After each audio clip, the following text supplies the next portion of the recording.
12:14, a Jefferson Parish council member calls the boil water advisory that affected 240,000 people on the East Bank last week a rare inconvenience. On her Twitter page, Councilwoman Jennifer Van Vranken writes that the Thursday storm knocked out 2 substations at the water plant on Jefferson Highway.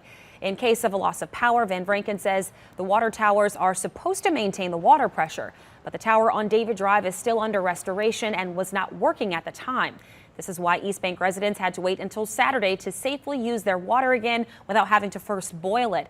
Councilwoman Van Vranken says the advisory was due to a combination of unique events and is not likely to happen again. And the David Drive water tower, she says, should be finished with its renovation sometime next month.